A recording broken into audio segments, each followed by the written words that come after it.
Welcome to the acclaimed podcast, The Deep Dive, featuring your esteemed hosts, Andy Monitor and Drew Dinzik, powered by BetSperts. Welcome to The Deep Dive. Andy, it's Monday. I had a party weekend. It is beautiful spring around here. I see it's spring around you as well. Your wife got the hammock up. You're hanging out in the beautiful Austin, Texas. Is that the Austin? Yeah, this is that not the what Colorado it looks like River? right now. Is that the Colorado It is. River? This is not what Austin looks like currently. They're experiencing some bad weather. If you're listening to this from Austin, first off, how did you get power? I think there's some outages. I know we've got Ron over at BetSperts Golf. He's up in near Dallas, or where I think so. I'm so bad with Texas geography. Somewhere up there. He lost power a little bit ago. It's nasty down there right now. So hopefully everyone's staying safe. And yes, it is going to be some NFL talk today, despite my golf background. Very excited to get back to the bread and butter. It is about a month out from the draft.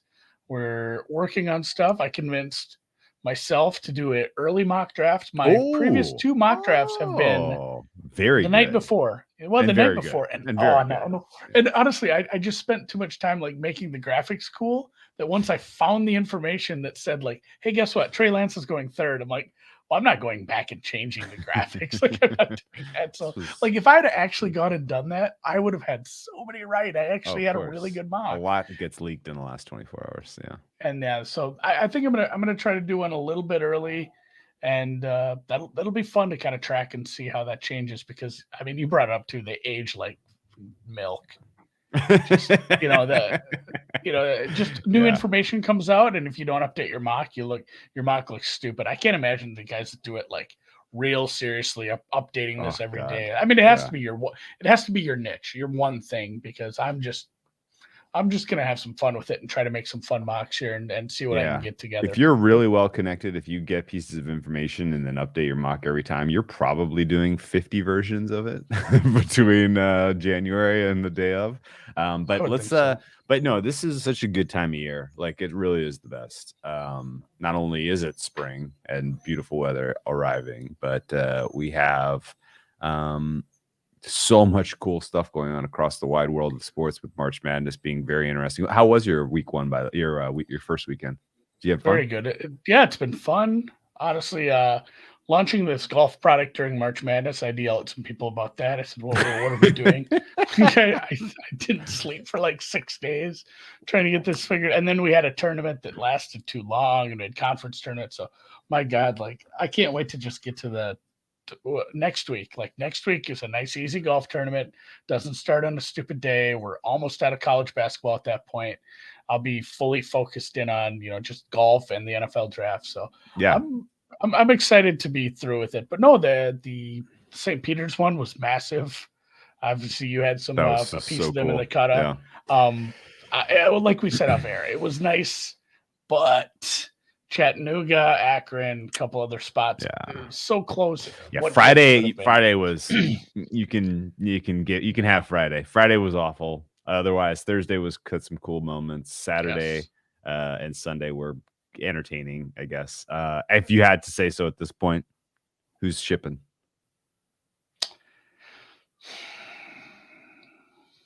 Man, I'm just gonna give it to Tech. I'll give it to TT.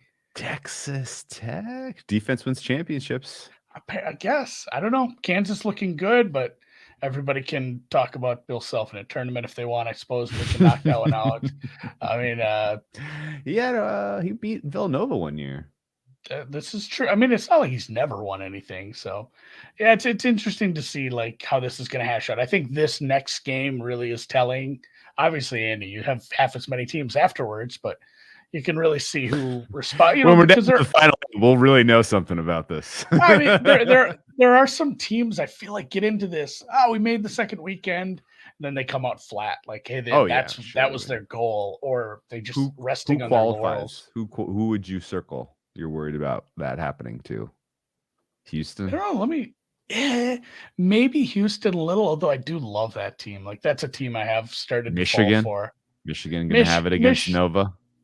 Michigan might be a good candidate for that, although maybe a little underseeded, and they've looked really good. But man, to be they're the last Big Ten team standing outside of Purdue. Yeah. Is it Purdue and Michigan is the only ones, or do we have a third one? Two, I believe. How about UNC? UNC a little full of themselves after those two performances, maybe. And again, it is an underseed. They'll be the higher seed, but that's not an easy matchup. So that one's that bracket is obviously a mess. Like I shit on Purdue so much, and they might turn out to have like this semi easy path. So whoa! The Peacocks disrespect stops here. we don't disrespect the Peacocks on this podcast, no sir, not this year. All right. Well, it's going to be interesting. We're going to go through it in more detail on Wednesday. We'll do a dedicated March Madness podcast, break down the Sweet 16 a little bit, try to get a good guest on, somebody who's originating excellent prices across CBB. Fingers crossed that works out. No promises. The real nature though of today's pod, because as you mentioned, this time of year is so freaking good. March Madness, as you mentioned, is in full swing, but it gets kind of diminishing volume, and that rolls right into the Masters. We have then right into the NFL draft, and then right into the Derby, Preakness, etc., and then right into the French Open. So baseball, and PGA Championships. Baseball is actually going to be played this year. Everything about this time of year is awesome, and I cannot wait to and it comes at a nice pace too. It's not like a fire hose like it was last week for you. So it's going to be a nice pace here over the next month and change. April, great fucking sports month. All that said, we are here today to talk about our roots, the NFL. This is an NFL podcast at its bones. We say it a million times, and the NFL has tried to steal the show a lot over the last 2 weeks. Every time you think that the focus is going to be on the NBA playoff race or conference tournament time or the Players Championship. No, the NFL comes and steals the show. The day that the brackets were released, Tom Brady announces his unretirement. What happened the day that Aaron Rodgers signed that monster deal with Green Bay? There was something else going on that day. He stole that show. Yeah. I mean, it's the NFL just can't help itself but suck the air out of the room when it comes to sports and information. And last week, Deshaun Watson, no different. A lot to react about that and how it changes the landscape. So you had a great idea. Why don't you set up the way we're going to break down this pod and set the parameters a little bit for how we're going to evaluate the free agency moves that have taken place thus far. Yeah, I just kind of started to look at everything, and I thought about the impact of it all. And actually, I you said 10. I stopped at 5. Although I'm going to go to 6. I'm going to do 6 because I think there's a bit of a line of demarcation after this, because a lot of the other stuff maybe doesn't matter. And I think you can start throwing all that in, but I ranked how I felt the impact of signings, trades, free agency it will have on the team, the league, the conference, the division, whatever you want to say, over the next season. And I am, and correct me if I'm wrong, I'm 100% quarterback. Okay. I don't like. There's one player that matters a lot. I can make a case for some offensive linemen that were signed. Sure. I can make a case for a certain wide receiver who I think more than anything is going to be a really big fantasy adjustment for people who play that. Just based on the guy's not going to get the volume anymore out in Oakland. Las Vegas, wherever. Really? That cuts both ways. I know it. You got a nice pair there. It's going to be tough to double cover Devontae. Yeah, it's going to be tough. Yeah, there's only one ball to go around, but you got Waller and Renfro running around. That's a nice little complimentary 3. I was going to say Renfro's a 200 target guy. Yeah, I'm worried Devontae Adams maybe doesn't even make the field next year. Oh, okay. I'm not worried about that. But yeah, no, I did. I guess, you know what? I'll put in a 7, 8, 9, 10. 7, 8, 9, 10 is probably just all the also ran quarterback signings. Let's put my 7, 8, 9, 10 as, in no particular order, Wentz, Cousins re-signing, Trubisky since actually I still don't know how I 100% feel about the guy based on some problems maybe that we had in Chicago that won't exist elsewhere. And then Teddy. Okay. Those are, if I'm going to go strict quarterback, like those are 7 through 10 in no particular order. And out of those, the one that, really, really makes me wonder if anything's going to change is Miami, just with all the turnover there with coaching and bringing in a journeyman like this. I'm not super hot for any of these teams to do a lot. Again, the Vikings have a lot of talent, but where have they improved? What's going to be the big improvements for the Minnesota Vikings? It's basically the Minnesota Vikings should be the same thing as last year. Carson Wentz. Yeah. We can debate his value all we want, but I think we've seen a completely different second half of his career. Okay, so there's a couple. First of all, I got to give I went through and made my list of 10. I agree with you that obviously the top half of the list is all impactful quarterbacks. Top 4, nobody's gonna have any trouble guessing the way I rank those, but we'll get to that in a second. A lot of my bottom of my top 10 is actually like moves that tell you a little bit about how a team thinks about themselves and or an indication of maybe the guys that have the keys to the car don't know how to drive. There's been a couple of those deals. And so I think, that to me at least shapes my view of like, I guess I have one of those. These teams. Oh yeah, go ahead. What's a booby basically prize? if you wanted to say we don't know where the car is headed, free agency move, I would do a big lumping of everything the Jags did. Sure. And I like, obviously getting rid of who's made the news today. Urban Meyer in the news still somehow. I'm not sure how this news cycle has continued. Signed a bunch of guys. Continues to get worse somehow. Yeah. You thought the low point was him sticking his hand up the co-ed's behind at a bar where he decided not to go home with the team after a game on a Thursday? No, that was not the low point. It gets lower. Yeah. But yeah, I mean, just the powers that be in charge there are still a problem. I think that team is continuing to rot from the head. Like, pays Say Jones and Christian Kirk and Evan Ingram. Like, you've just added so many pieces, and I don't know that you're any better. Like, it'll be exciting to see a quarter, but it's like we need to get Trevor help. We'll get him good help. Yeah, I know you're still rebuilding. The way they deployed their capital and the pieces that they got and what they spent for him, the Christian Kirk deal was one giant what the fuck. And I think and that was the Jag signings as a collective is my number 10 because it does tell you that the people that are in the room making the decisions about the future of the franchise still don't really know what the fuck they're doing. And that matters a ton if you are evaluating this draft process too, because they hold the top pick in this draft, as well as a ton of other equity across these 3 days. And if they are kind of, they're not steering the ship in a reasonably correct direction, then, this could get ugly quickly. And I obviously want Trevor Lawrence to at least have a chance to succeed in this league. I'd love to see it. I mean, Peterson to me felt like a decent stabilizing sort of decision as far as a head coach goes. But if he's in on some of these free agency moves, then maybe my opinion is a little bit different because I just haven't been impressed at all. A lot of money to guys that don't really make a meaningful impact.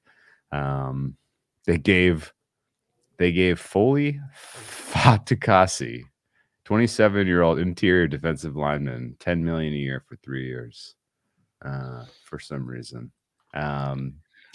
Yes, go ahead. Where did he play last year? I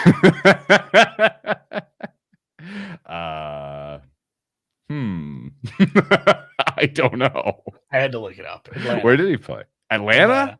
That's what it's telling me. That's what it's telling me. To the continued success of the Falcons. early Sopranos. That Falcons really got hurt losing Fatukasi. They can't afford to lose any help in the defense. That's true. That's a good point. Are in rebuild. That's a good point. Right now, so okay, no, but we're not going to go through these one by one. But yes, the Jaguars.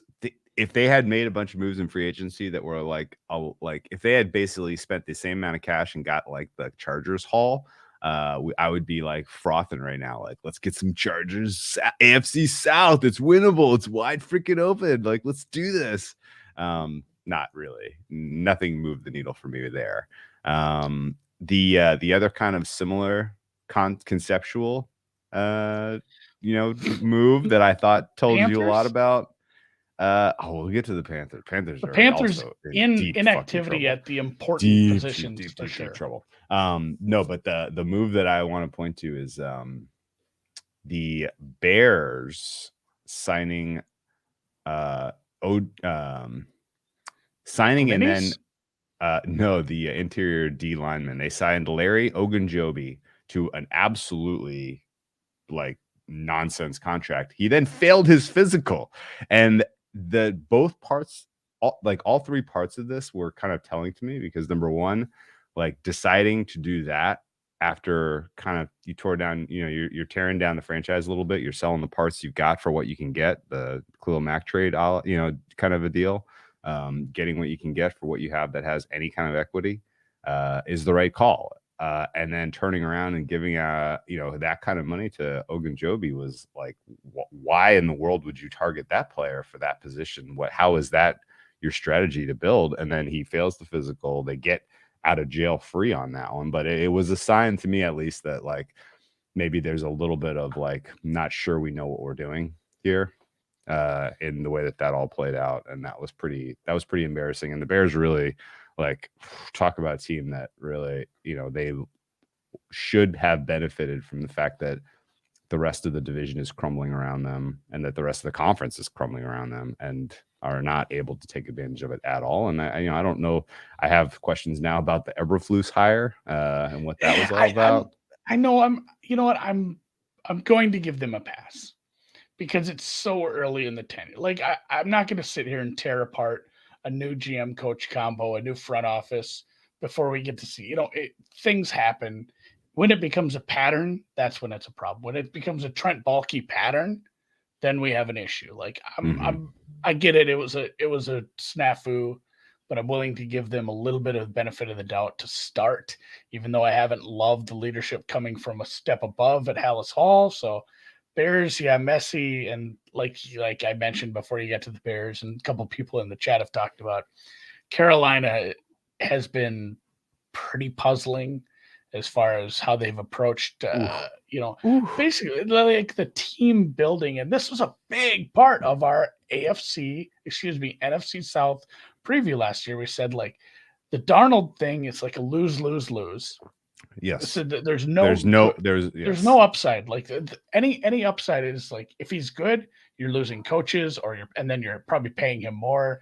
If he's bad, you're bad, and you're stuck without a quarterback again. If he's middle of the road, then you probably haven't tried out other quarterbacks, and you have no idea where you're at, and then you have a hard decision. So, like, they put themselves in a bad position to get, and then they are sitting here with, it's silly to say, but like a good running back turns into a bit of an albatross at times. Oh yeah. And then you lose, you lose some defensive pieces, and all of a sudden this roster looks rough. This division looks rough outside of one team. So I don't know if we've seen division prices up yet. I'm not sure. I got some.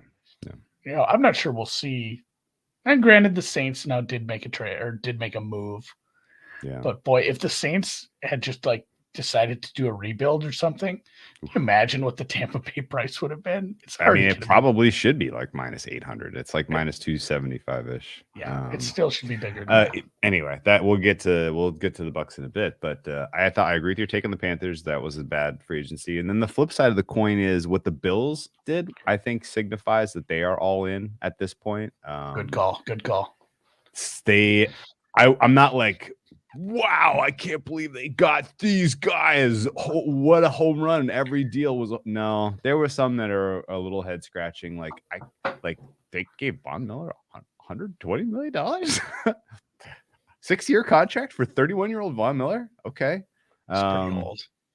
he's pretty old. And I mean, ultimately, I don't know what I'm not a contract specialist. I don't know what the long-term guarantees, blah, blah, blah, are at all. It may not end up being an actual 6-year deal, but Von Miller, hat tip to him, first ever defensive player to sign $200 million contracts in his career. How about that? Good job by you, Vaughn. It's a lot of money. I kind of like the Beasley for Crowder swap, essentially, especially what they paid for Crowder. Yeah. Crowder can do anything Beasley can. Fully agreed. Fully agreed. They made some nice moves on the O-line as well. You know what? Yes. Actually, before we go any further, we got to give a positive shout out to our friends at 4for4. 4for4 has, and I'm not kidding you, they have the single best free agency tracker on. Yes. There is a lot of very loud, noisy, top 10. Blah, blah. There's a lot of stuff that is tough to really kind of figure out exactly what's going on, who's going where for what. I think Daigle, our guy John Daigle. Oh God, Daigle's been great with this. He's been grinding this out. He's got funny, now. funny quips about some stuff. I generally agree with almost every single take he's had about every player who's been signed, but just being able to go position by position and see who's still available, who's been signed, and to what teams is extremely useful. So thank you to Daigle and the 4for4 guys for putting that together. But the Bills made a number of nice moves. They got I like some of the players that they brought in. They bring in Roger Saffold. He's 1 million years old, obviously, but he's a nice piece in terms of a short-term deal, and it's a nice run blocker. Similarly, you mentioned Jamison Crowder was a nice call. I like him as an upgrade at the slot position over whatever you were getting out of Beasley at this point. They brought in they got some decent young guys on free agent contracts too that I think could play out well. Bills overall, I think did a nice job. The way you phrased it off the get-go is like they didn't do anything that wowed me. When a team is essentially, and I hate to bring up this game, but that was your Super Bowl champs if they get past that game. Oh yeah. That team was it could not agree more. Yes, peaking, and they just ran into 0.1110001 variance at the wrong time. Wrong team, wrong time, wrong place, wrong time. Yeah. Just that team was easily one of the 3 best teams in the league last year. Not a lot is going to change outside of losing Mitch, which might be the glue that held them together.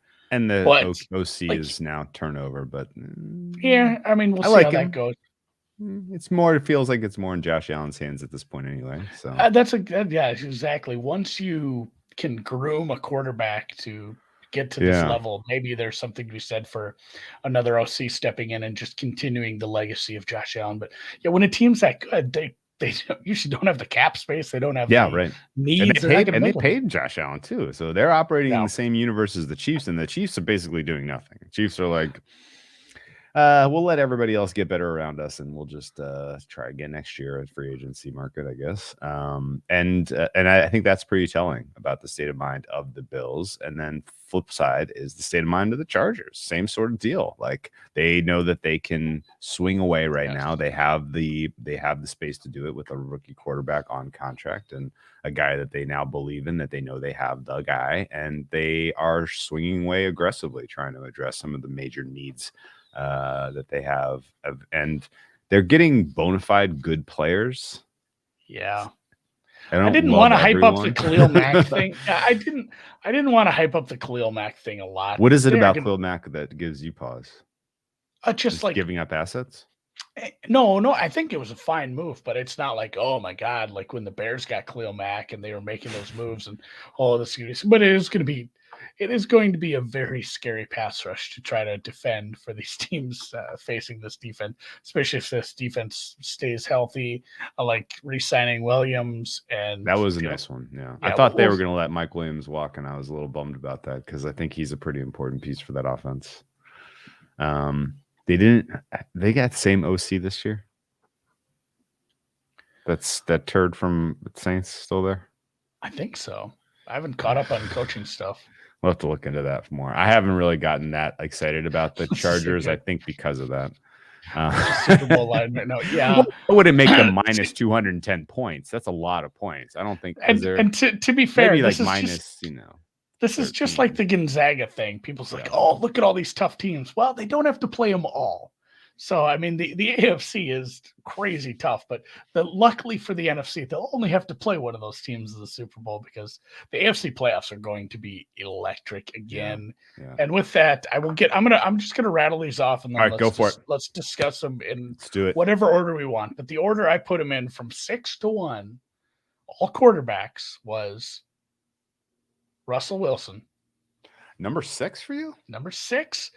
I'm thinking impact as far as a league-wide impact, because I do not believe, and I'll give a sentence on each one of these, and I do not believe he can make a big enough impact in a crazy competitive division in the AFC to really make a difference at his age after suffering some injuries. We'll see. I could be dead wrong on this, but I wasn't like jazzed about this. I guess maybe I have some anchoring bias to just how bad he looked after the finger injury, and that's affected me. Let's move on. Matt Ryan. I kind of love this Matt Ryan move. Like, he's old, but this is a former MVP who has played with some bad coaching, some tough offensive line help, and has lost some weapons. And I can't speak super highly of the receiving options you have at the Colts. It's not bad, but it's not great. But this offensive line, this coaching, it's going to be big upgrades for him. Like, just keeping him upright and not under pressure, that's your best Matt Ryan. So I think, and also just based on where that division stands, you have two teams that just aren't going to compete. And now, we have the Titans. We'll see where that ends up. Like, I think it doesn't matter how old he is. It's a massive step forward from Carson Wentz. I don't hate it. Okay, so I agree. I think I agree with you on the first one of your points. Although I would have put Wilson 4 for me. Okay.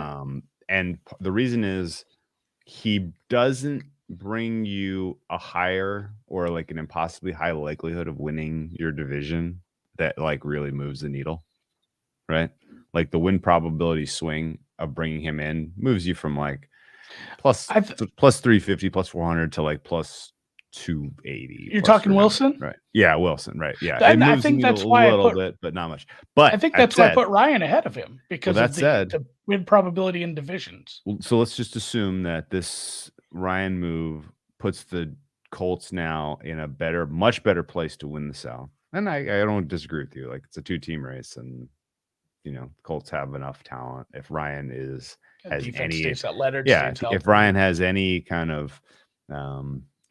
of late career pop, then they're winning the South. But in a 4-5 matchup between the Colts and the Denver Broncos, would you feel good about taking Matt Ryan over Russell Wilson in a playoff setting? Yeah, because the Colts would be hosting. Just because it's in Indianapolis, that is enough. I think it's a better team. I don't know. We'll see how these young receivers mesh with Russell and this defense does now that it's another year older. But I don't have the Broncos rated super highly on my initial stuff here, so I would think the Colts just being at home would be like a 3-point favorite. I'd like the Colts there. Okay. And again, I put them in this. You're making very valid arguments. Neither of these teams is competing for probably even a shot to get to the AFC title game. Right. Being honest. But I think the swings that you're seeing in probability to win the division is just much bigger in the AFC South by adding a functioning quarterback behind a good line, like a smart quarterback. He doesn't look so smart when he's under pressure, but if you can get him protected, Matt Ryan is a very good. Was it your point though last week that you were like, I like Matt Ryan, like great move, AFC South? The Colts are now a team that wins the AFC South and then promptly loses. Well, no, that was Kirk. See, I had said Kirk Cousins. I said Kirk Cousins makes so much sense to go to the Colts, because like that's a really good team that loses by like 17 to the Bills in the second round of the playoffs. Like, I think it didn't matter what they did to get to the level of the Bills, Chiefs. Like, those teams is awful tough anyway. So I like the move. I put Rodgers at 4. Yeah, that's fine. I'm fine with it. It is what it is. Like, they lost his best receiver. We'll see what they do to address that. Big one.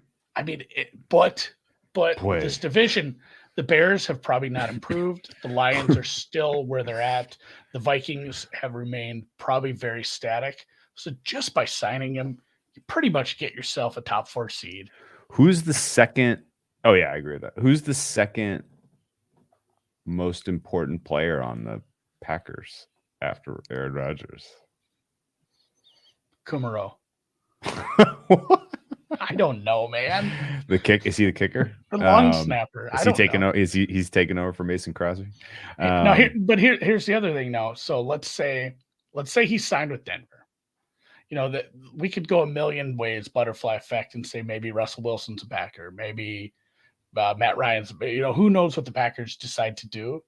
But if they don't, if they just say we're going to get Mitch Trubisky or we're going to go with Jordan Love, like the win probability of winning the division with Rodgers compared to basically anything else, it would have been Jordan Love for sure. I mean, it probably would have just been Jordan Love, and you're going from, a high favorite to kind of maybe down near the Bears. Yeah. Oh yeah. The Vikings would have been a very clear favorite. Surely. Jair Alexander, that's a good call, Sam. I'm going with that. Okay. I don't have a yeah. He's a good player. All right. Well, we'll come back to all these as we go. So the point about the Packers though is it's a one-man team at this point. Like it is that roster is rough, and the management did this to themselves. They put their thumb in Rodgers' eye in terms of giving him what he was looking for in terms of pieces to work with. He outperformed anyway. They had to then pay him to keep him happy. And oh, by the way, every move that they made in the meantime was trash, and their roster is now devoid of talent. So, bummer.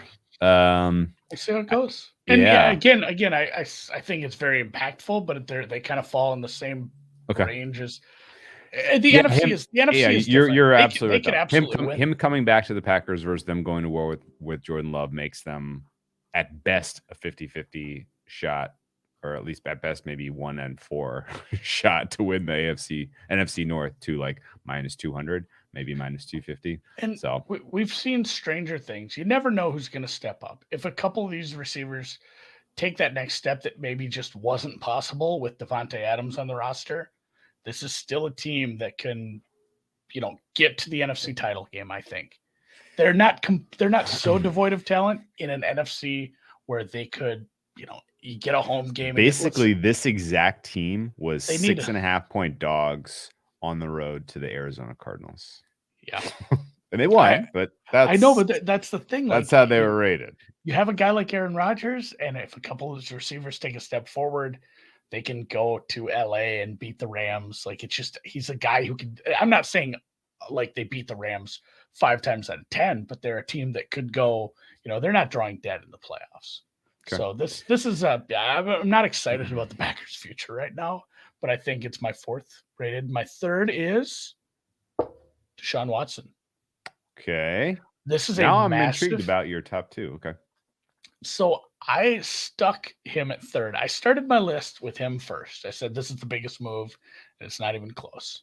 I said that what this does for this team, this guy, we haven't seen him play much recently, but his ceiling is a top 3, top 2 quarterback.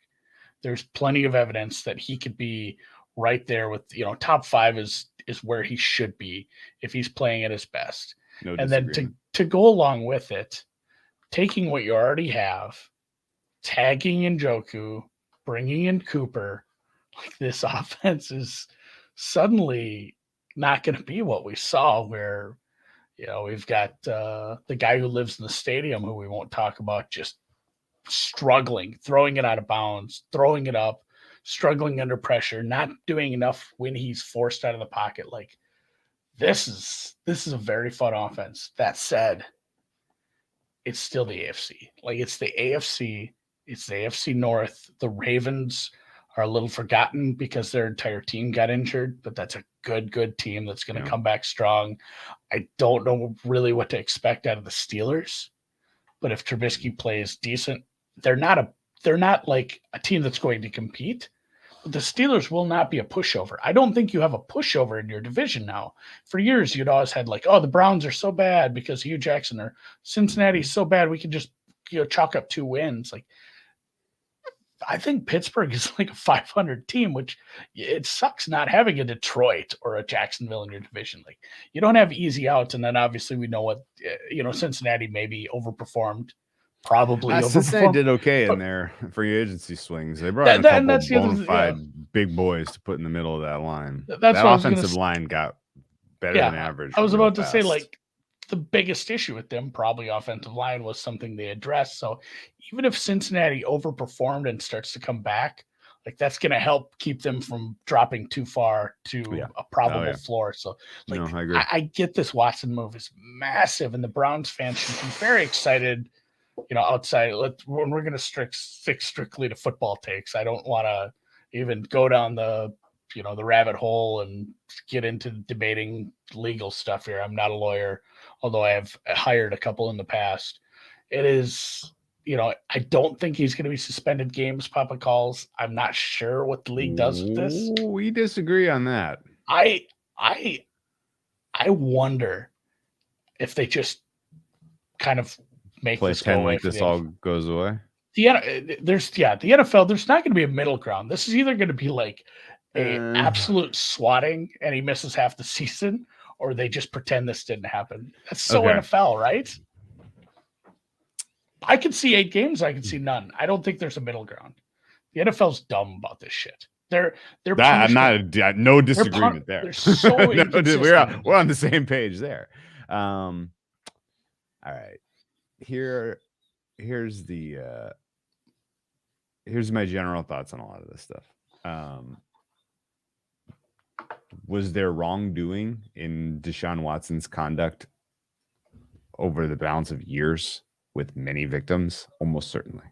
Yeah. I think I've seen enough and read enough and heard enough investigating reporting and heard specific accounts from women who aren't even like seeking damages, that were like, oh yeah, no, this was a known thing. This was kind of his weird deal where he was trying to exercise his power and influence to get sexual favors from massage therapists when they were not there as sex workers. And it sucks. Like, that's gross. It's fucked up. And he deserves to be scrutinized for it in the public eye. All of that is true. The general thought that him missing last year is time served. I don't think the NFL feels that way, largely because he got paid to not play football, and like there was not there wasn't really any cost to him. I know there was though, and that's where I would disagree a little, and where I wonder what and just because every time I've tried to predict what the NFL is going to do for a punishment, it's been wildly different than any of us thought for some reason. And I wonder, again, he got paid not to play football. That's fine. Like, you can say he didn't lose anything. He lost a year of his prime. He lost, he lost putting this deal kind of puts that to rest. Yeah, that's kind of nukes it, right? Which is that's exactly where I was going with this. Which somebody still signed him, which says not only somebody signed him, but he got the richest deal of all time. And it is like that, the fact that there virtually were $0 consequences. There were zero playing power of your own agency of where you're playing football consequences. He got to pick his team that he wanted to go to. Like, this wasn't like a distressed situation where the Texans were going to send him wherever they felt like it and get the best deal possible. Like, he basically was deciding between I don't know, maybe his agents are that good that they were leveraging, like, he wants to go play at Atlanta or New Orleans, and then they use that to get the show-stopping dollars from Cleveland. But the fact that Cleveland gave him as big a contract as they did, and he was effectively compensated despite everything that's going on, I think that rankles a ton of people in power. It rankles a ton of people in the media that cover this. There is a very That's vocal another part of my slice thought, of people. They're a very vocal slice of people in the NFL family community that are like, justice was not served here. I don't care what he has to pay. We're never even going to find out because it's all going to be behind closed doors. Yeah, but like, Drew, that's another part of my there's argument a pound is of flesh that that a lot of people want to see. You know, I still wonder if Cleveland has been told something about how this is going to go, and that's why they were willing. Well, that's okay. No, now this is the next wrinkle. This is the next wrinkle, and Steven brings up a good point in the comments because this is where I was going with this. So, yeah, Watson's agents got the contract structured in a way that even if the NFL does decide we want you to have some consequences, we're going to take some of your money. They can't even really do it via suspension now because of the way the contract is structured. They can only take $1 million away if they suspend him for the whole year, which to me, like, that's a little bit of a thumb in the eye of the league, right? Like, I would not have provoked the NFL in that way, considering the facts that are out there. I would not have been like, hey, by the way, if you decide you want to suspend us, it's only going to cost us $1 million. So there's nothing you can fucking do about it. Like, that is a real dangerous and reckless kind of move on the part of his agents. And that's again where I wonder if that's where I wonder if the suspension again, like I'm 95% sure we're suspending this guy. Yeah. But the NFL has surprised me so many times with how they pull their bullshit. And the fact that we have this, and they're not even going to get their pound of flesh money-wise if they do suspend him this year. They're hurting. Cleveland was able to put this contract together and sign him. So I don't want to dwell on this too much more. But I mean, most of what people are saying, 6 games. 6 games is the sexual assault policy. Like that's where we're seeing that 6-game number thrown around. Okay. I just don't know how they'll approach this based on what they did with Zeke.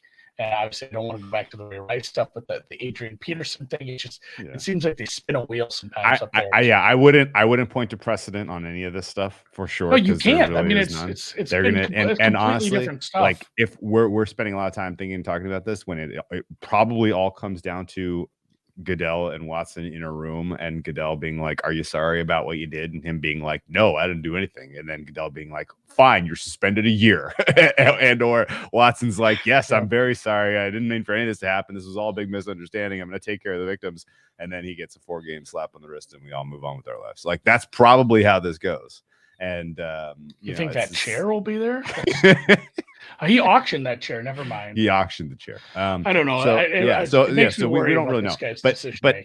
But your point is about his impact on the field, and your point about the odds for the Browns, I think, are real. Like they become favorites in an AFC North. They are probably going to make the playoffs with with Watson making. If Watson makes 13 out of 17 starts because of injury or suspension this year, the Browns are going to the playoffs. That team is super talented. They made a nice move bringing in Cooper. They got him. That's what I said. Like keeping Njoku and getting Cooper. This offense, they got a good offense with Watson. It's going to be scary. Yeah. Now, setting aside any of this discussion, does Watson feel like a good fit for a Kevin Stefanski offense to you? So, or does it matter? So that's what you answered the question already. So no, I don't think so. Based on what he ran with in Minnesota and what he's done here, but I think he's a smart enough coach, and I think smart coaches are flexible. We've seen this. I mean, we've seen this right off the bat when Lamar Jackson landed in Baltimore and they decided to play to his strengths. Smart coaches play with what they've got. You're not going to run a Deshaun Watson offense with Kirk Cousins. You're not going to run it with Baker Mayfield. Like, I think he's more than happy to sit down and spend 10 hours in a room from here until August to figure out how to get this offense built around a dynamic playmaker. Like, he's not fit for what they're doing last year, but it doesn't matter. They're going to do something different now. I think you can. I think you have the coaching staff and the talent in place to make this work. Okay. So, if you have a system that can elevate an average quarterback to competing for a title, then you have a system that could also elevate an excellent quarterback to winning a title, presumably. Yeah, I think they're going to be just fine. I think Stefanski might really get to shine here.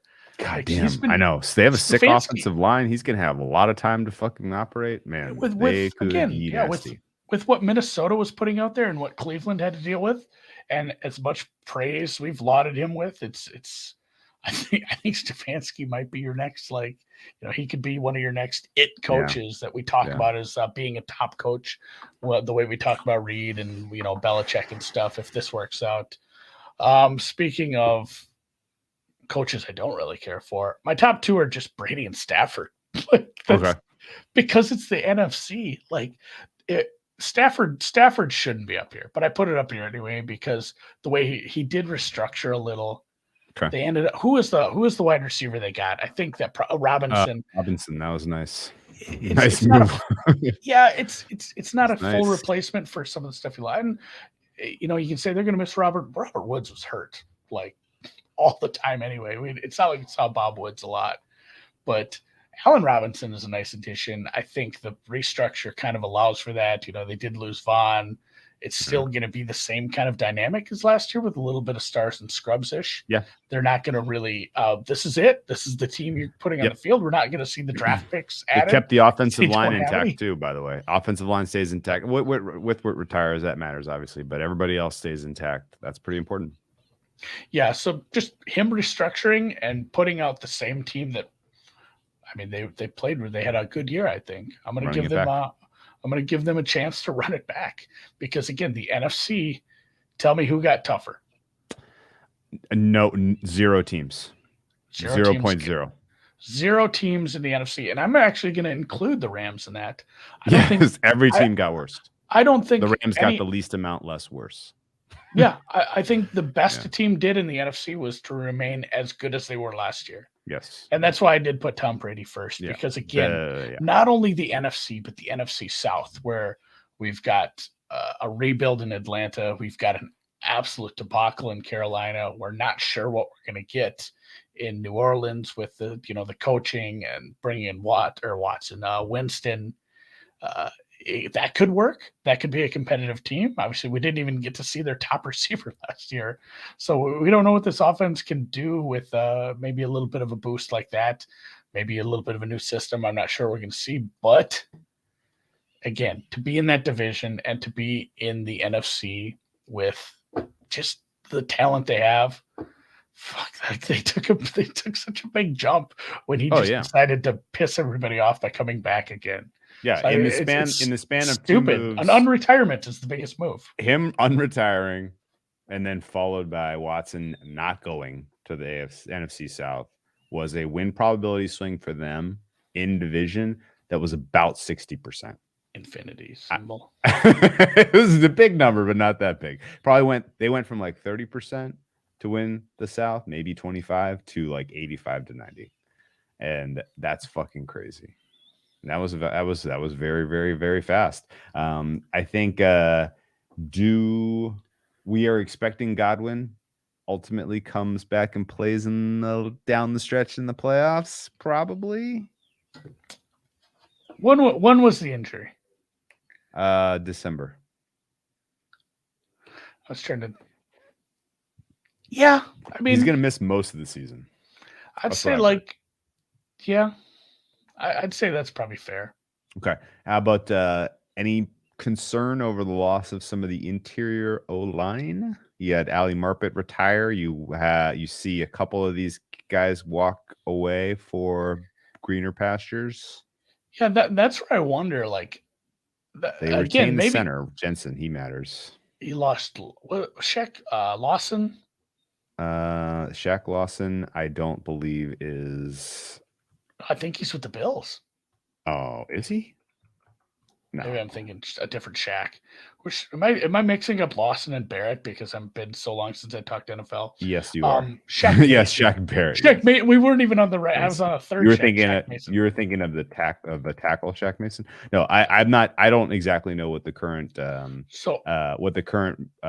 org chart looks like, but Ali Marpet retires. He's a future Hall of Famer, and then they had the two guys go to the Bengals, right? Yeah, and like you said with the NFC, I think they got a little worse, and that goes back to my point about the Green Bay Packers might be a one-man show with a ragtag group of lovable underdogs at wide receiver that can still go to Tampa Bay or the Rams and win a game because it's still Aaron Rodgers and company. Like, I don't think that Tampa Bay or Los Angeles has like improved themselves to such a level that's going to keep Green Bay from being, live in any of those games. We'll see what the rest of the NFC West does. I see like we have a Jimmy Garoppolo trade probable for God knows what happens with that franchise at this point. Just they didn't give him, they didn't give Trey Lance enough run to actually see if this is a true upside spot. But Seattle running out Drew Lock and the Cardinals, I guess we'll see if Kyler can come back from. I'd have just gone and played baseball after that playoff game. Dear God, so bad. But the Cardinals will be a good your team. Oakland Athletics jersey. Okay. Yeah, the Cardinals will be a good team. The Vikings again, they'll be a. Good the team. Cardinals are. There's a lot that middle class is thick, and again the high end teams, which I think at this point are really just the Rams and the Bucks. Yeah, are not that high. Yeah, I know we're making. We didn't even talk NFC East. I know we didn't. Cardinals lose Chandler Jones. Cardinals lose Christian Kirk. Neither guy really moves the needle that much for me, but so be it. Surely the Seattle Seahawks take a massive step backwards now. Who the hell knows who that quarterback's ultimately going to be? They seem like that's what their intention is. Do you think that is? I don't know. Like if that's what their intention is, that's not good. Do they all have brain worms? Maybe. We'll see. Well, I would guess that in general, the NFC West is now widely the Rams to lose. Yeah. Jimmy Garoppolo is still in flux for is he going to play for the Niners or not? I don't know that you're ultimately helping your franchise by keeping him around at this point. And in general, the fact that we've heard a lot of people behind the scenes saying Niners were flirting hard trying to get Tom Brady to come play for them. They were in the mix for Deshaun Watson, we know. Like there was certainly there is enough smoke that maybe Trey Lance was a bust. Is that at least not a bust per se, because we have at least got a long way to go to prove that, but that they may not be feeling super excited about their prospects of heading into the season with him as their QB1. That's concerning, very, very concerning. I think if you had to guess, we had two more QB spots two more QB moves to be made. Where does Baker land? Where does Jimmy G land, Andy? Yeah, the Baker thing is really interesting because I don't know, somebody first of all has to believe in him, and then they have to believe that they're at a spot where he's like the piece that makes the difference, or is it a weird transitory signing? Like now that he's Darnold from last year. Yeah, I mean, you don't want to put him down that low. Like he's still a few steps above where Sam Darnold was. He's played well. He had a lot of injuries. I do want to give him a little bit of a, I don't want to dog at him completely. He did fight some injuries off, but man, he forced playing through them in a way that kept the Browns from making the playoffs. No, essentially, yeah. He just went full Stafford on the Lions, where it's like, hey, this guy is hurt. Like he shouldn't be playing. They're 6-11. They're like 6-8 right now. Why is he playing these games? Like Stafford used to just do this shit. But Baker did it in a high leverage spot where it's like he should be sitting. He's clearly injured and is struggling. Just going through it, like Seattle could be a landing spot. Other than the NFC, the NFC East is pretty much settled, unless the Giants decide that it's a spot to replace D Jones. I don't know if that's a thing. See the Eagles, Cowboys, and football team is now called the Commanders. I almost said Redskins, and then I switched to football team. This is going to be a struggle. Commanders got their wins. Yeah, we got some Mariota already backfilled down in Atlanta. What's going to take Carolina you longer? And Seattle? What's going to take you longer to adjust to, Commanders or Guardians? Oh my God! Did you see Spreadopedia get out today? No, I was so the Guardians lost by like 20 runs or something today. So he said, I just live bet the Guardians like plus 10.5. And Like, now I'm what betting him sport? like plus 14.5. And for like a split second, I'm like, did I miss women's this? college basketball? No, I thought I missed the Yeah. start of the USFL. I'm like, did USFL start yeah. without me? Is he live betting football? So yeah, No, I think Carolina and Seattle make sense in the NFC. In the AFC, is there really a landing spot for him? uh The North is set now. I mean, he was part of it. The South is, I think they're Davis settled Mills unless season. he goes. No, the Yeah, South unless is the AFC is you are not getting a starting job in the AFC. well, Nope. Houston. Nope. Houston Davis would Mills be season, buddy. It's Davis I Mills guess. time. I It is. guess. They think they may have found a diamond in the rough in Davis Mills. I have gotten that I'm read on this. I'm guys. not going to argue with them. I love Davis Mills. You see that neck on that guy? No, Should've in played at general, LSU. no, Baker has to go to the AFC at this point and NFC at this point, and I don't know exactly where that is. Not an obvious spot for him really, other than Seattle.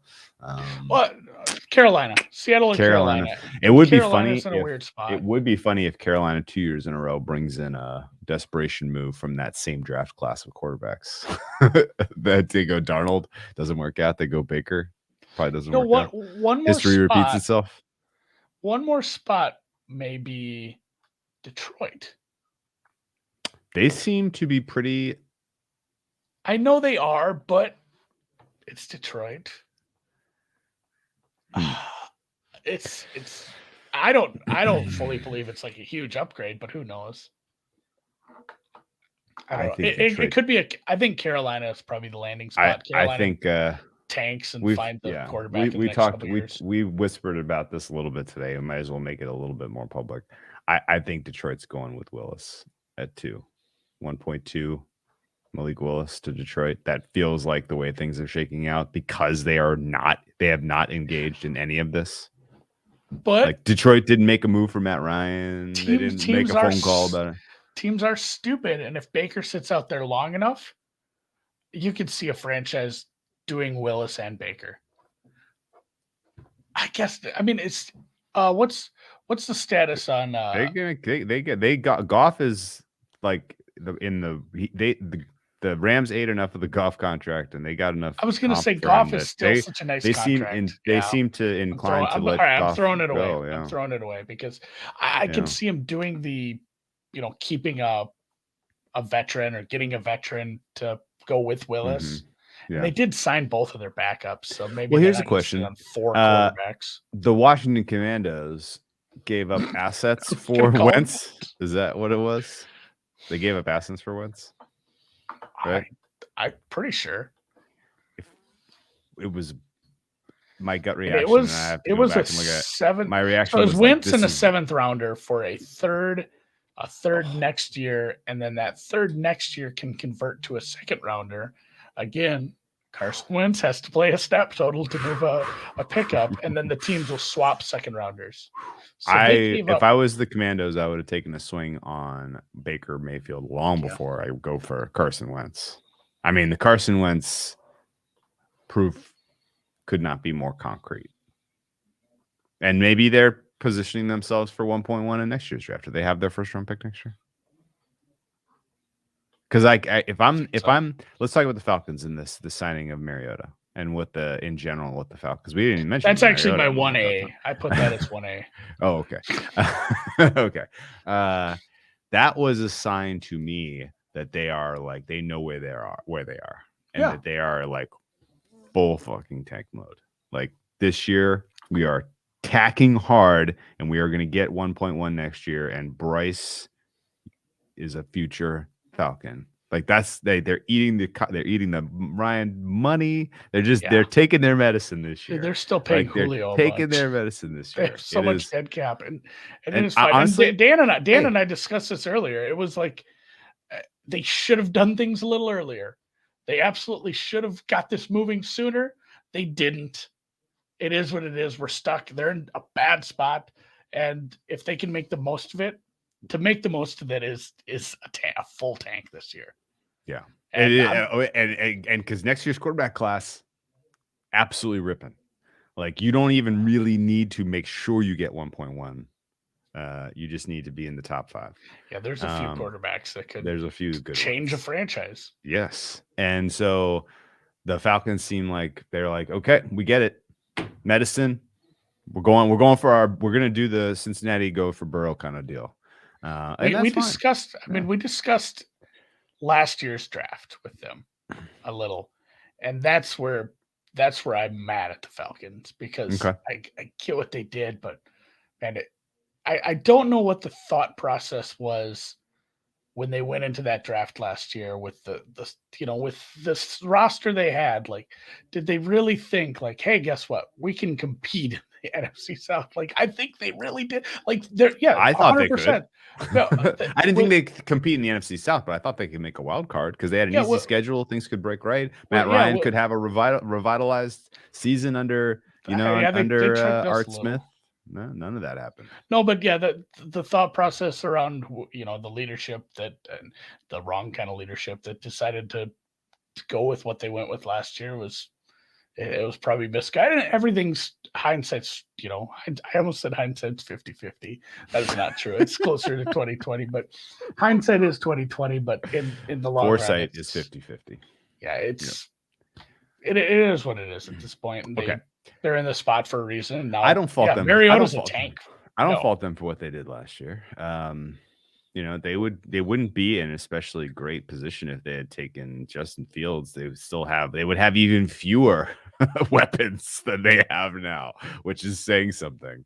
And Mariota is a fine guy to gamble on, because if Mariota actually plays well enough to keep you in games, keep your fans interested, to keep other GMs around the league interested, you may be able. You have an asset on your hands next year. You may be able to deal him. I mean, if the Colts could get anything for Wentz, presumably if Mariota plays a full season and has a decent looking stat line and some decent film, you're going to be able to get something for him next year on a cheap contract. And he maybe can fire Bryce Young in week 1 and start the rebuild in earnest. Because the Falcons, they need assets, they need talent, they need everything. And I'm fine with them going with Mariota to try to bridge the deal. They're making Ridley gambling jokes in the chat, guys. Yeah. Low hanging. All right. Yes. Any other free agents that you wanted to mention before we didn't talk much about the Devontae Adams to Raiders deal. If you made me take a position, okay. Well, let's take a step back and forget about the move. It was a great move. I think the Raiders might have a very good offense. Josh McDaniels might be able to breathe some life into that. Yeah, that's another reason, amazing AFC team. Another reason why I'm down on the Broncos is like the Raiders leapfrog the Broncos based 100% on how good this offense can be with the new coaching staff, bringing in an absolute Hall of Famer Devontae Adams, and Derek Carr looking better every year. Mm-hmm. So that's why I'm down on the Russell Wilson move. Yeah. It's tough being in this division where everybody's making a go at it, but they're for sure a playoff team. You know what price I'm kind of going to be interested? What is like the Chiefs to finish 4th price going to be? Right? Because like anyone could finish 4th. It could be a bunch of teams that are all right around 10, 11, 12 wins. Yeah. And the Chiefs have a winning record and finish 4th. It's on the table. It is absolutely on the table. That's going to be a big old price. We're going to have to track that down. Everything about what the Raiders have done this offseason to me makes them look attractive at the long shot prices that they are to win the West. But I think my broader philosophy, and we talked about this last year because we had an imbalance of power in the conferences last year, and we talked about, well, what do we do? We know this. What do we do about it, right? And my thought was, let's grab some long shots in the NFC, because presumably somebody's going to make the tournament, make the field. You'll have a big old price on something that's going to have long shot equity. Meanwhile, in the AFC, I thought we know pretty well it's going to come down to the Bills and the Chiefs and maybe the Ravens and maybe the Browns, right? Like it was very kind of deterministic the way I was thinking about the imbalance last year. And lo and behold, the fact that the rest of the NFC sucked, it allowed the likes of the Rams to get in with a home playoff game round one, even though they stumbled a bunch during the season, had some very unimpressive moments and stretches during the regular season. The Rams did not end up hurting them all that much. And then the flip side is the long shot price came in the AFC, and it was because like it did, like the competitiveness of the AFC as a whole. The competitors, they beat each other up all damn year. Nobody really stood out. Mind here. The Tennessee Titans got the freaking 1 seed for Christ's sakes, and like honestly, like I feel like we're in the same boat where. Like really trying to be deterministic about the AFC is stupid because it's going to come down to whoever gets hot at the right time and whoever's healthy in January, which could be any of these teams, right? And like I felt last year there was a little bit of a de-emphasis on regular season wins. Like teams cared a little bit less. Like there was, especially if you're not making a run for that 1 seed. Yeah, if you're not, even the teams that you would have thought would have been making that run still had a bunch of games where they didn't really give you a real honest effort, even in the midst of a run. And so I think that de-emphasis and everything is just going to make the AFC that much more chaotic. And the strategy is just still try to scoop best price, see if there's a long shot that emerges. And the NFC, don't overthink it. Just Rams Bucks, call it a day. Rams Bucks exact matchup NFC title game. And anything can happen. Like I don't Rams think over Bucks probably. I don't think we were super wrong on the Ravens. I don't either. You can't predict a cluster injury at every level of both sides of the ball of that nature. I mean, that stuff's hard to predict. No one can do that. But yeah, I'm of the same mind. I've already kind of looked at like the Raiders, the Chargers, and the Colts as some also rans in a division with a team that was deep in the playoffs, or in Tennessee's case, like this was the 1 seed. And what do we think? The Colts won't be as good of a price as the Raiders, but I mean, it's still, I'm not a big running back guy, but man, they have a really good running back.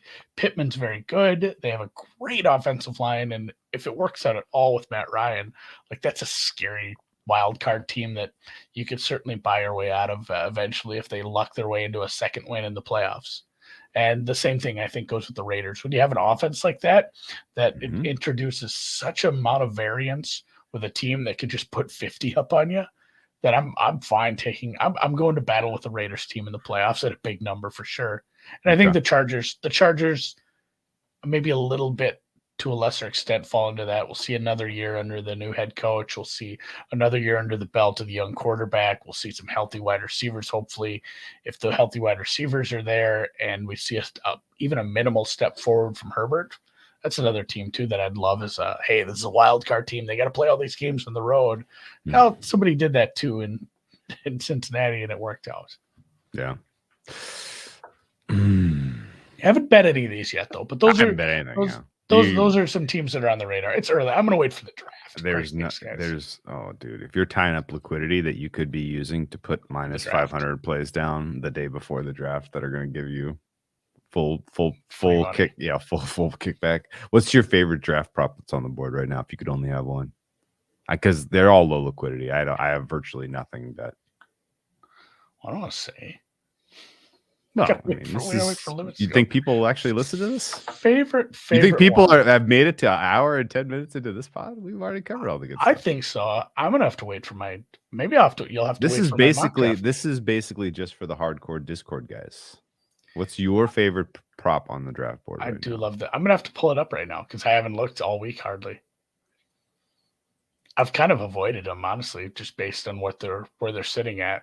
Because of where they are and because of how much you can bet on them. Yeah, essentially the second part mostly, but we do have. It's such a stupid dance because once limits go up, everyone knows. Like everyone knows what's going on. Pull up the draft. Not super. So like, I'm waiting for a Desmond Ridder over under. You think he goes at the end of the first? I think so too. And if they set something at like 35, or maybe that's up. Maybe I haven't seen one yet. But yeah, Willis under, Desmond Ridder under. Quarterbacks continue to be, it's a commodity. No shit, Andy. Like, it's the most important thing on the field. So Desmond Ridder, if they set that 30s, 40s, something like that, not even just end of the first kind of thing, but a couple of those teams that are near the top, or somebody willing to trade into the front end of the second. Mm-hmm. I think he's a good spot to move. I don't know if some people mocking him in the first. I haven't looked at a mock all week yet. I've seen a lot of end of the first type of stuff. Yeah, I have him, and maybe they throw 31.5 on him, and I don't bet it. But if Ridder is a higher over under, that's one. By the time those over unders come out, there's some decent limits on that, and I think that's one of my favorite guys to go higher. As everyone's talking, Willis and Pickett. That is, did I just say Wilson Pickett? It's a band from the 50s. It was close. We're going to get hit with a DMCA in the midnight hour. Sorry. No, I like that. It's for old people. Yeah. PFF George thinks Ridder might go ahead of Pickett. I have to talk to George. There's a lot of people connecting the dots between Kenny Pickett and Carolina is in a desperate place and could do something stupid. Yeah. I've seen it before. That said, that Carolina is the only team that has eyes for Pickett, and they don't have a second round pick. So I think if Pickett doesn't go 6th, we're talking about Pickett may go in round 2. I think. Yeah, I wouldn't mind getting a decent price on his Pickett under or Pickett over. It's confusing this time of year. So yeah. Well, we'll come back Wednesday, talk some b-ball. We're so close. There's like 12 games left in the NBA season too, Drew. We're so close to playoff time. I know it, man. It's exciting. And you see my Timberwolves? Did you see my Nets tonight? 14 points over the Jazz. Your Timberwolves. Whew. Timberwolves are the second hottest team in the association after the Celtics right now. They have figured something out. They're in the 6th. We talked about this happening. They're in the 6th spot, but they figured out they don't have to play defense if they just score 200 points every game. It's an easy game. Like, just put up 130, 140. Don't worry about what the other team scores. It's hard for them to do that. The Timber Puppies are the number 1 offense in the NBA right now. By market rating, and it's I hope we do get a full series because I'll very go to clear. Game. Like the next, they have a margin over the Bucks, who are number 2 by my numbers. Well, they beat the Bucks. We did go over their schedule this morning on Proud Bag. They have a tough schedule down the stretch. They have the Suns and they have the Celtics and they have what are the Suns playing for? Yeah, that's fair. I guess you got to take. I just look at like how these teams are sitting in the standings, but maybe there's not. They do have a tough schedule. Thank you. You made me feel dumb. I'm like, I thought they do. I thought they had a tough schedule, but yeah, you played They do. You have the Mavs tonight, and then you have Suns, Celtics, Mavs, Raptors, Nuggets. I guess you're done playing. I figured because of the divisions that you're going to get a lot more games against the Trailblazers, but apparently not. And we also we noted that they had the tiebreaker over the Nuggets right now, but I'm not sure. One more game. There's one more. Yeah, they have one more game. I'm not sure if that affects it or if it's already locked up. So it's not locked up. That's a massively important game. Yes, it is. And it's in Denver. When is it? It is in a week. Hey, it's in August. No. Hey, April Fools. Oh. It is on April Fool's. April Fool joked you early. No, it is on April Fool's. I didn't know how to do that. You can't April Fool someone early. It is April Fool's Day, which is a Friday. Ooh, yeah, that's a rough little 3 and 4. Oh, that's a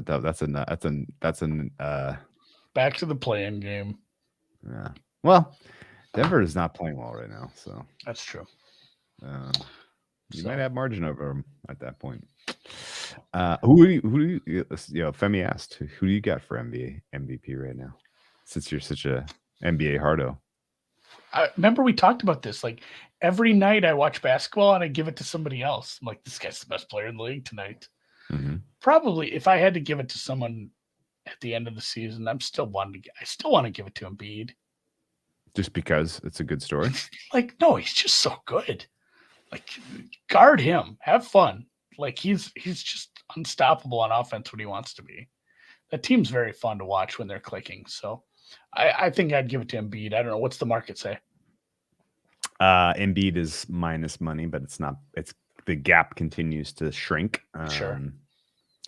If the problem is Nuggets are not winning enough basketball games. If the Nuggets had moved their way into the 4th seed, then you'd probably see flip favorite and Jokic would be favored. The fact that they're now in a play-in, people are going to be very hesitant to vote for Jokic. Now, if I think they vote after the field of 16 teams is set, so it may be after the play-in game. Jokic may be able to go for go supernova in the play-in 80 games. Points in the play-in game, and then all of a sudden he's MVP. I don't know. I mean, the rest of that Nuggets team is that's really always been an interesting point about awards markets. Know when they vote. Know when they vote. I mean, if they vote before the play-in games, but after this 82, then you and Jokic is in the 7th seed. He has been eliminated from and again, back to back is tough. Yeah. All right. Let's call it a night then. Good job. Great pod. That was fun as hell. I think we are so we covered things fairly. 6 more months. Yeah. 5.5.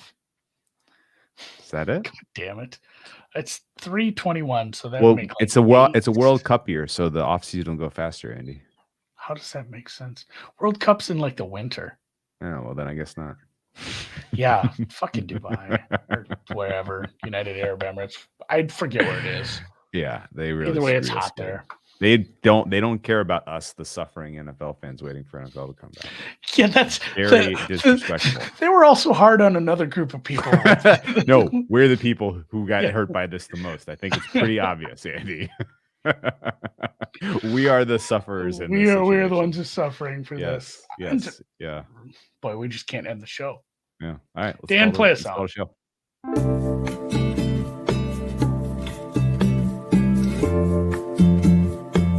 I was just hoping they'd throw their support in with like Russia and this Ukraine thing, and then FIFA would have, because FIFA's always been quite level-headed. Like, all right, we're moving the World Cup.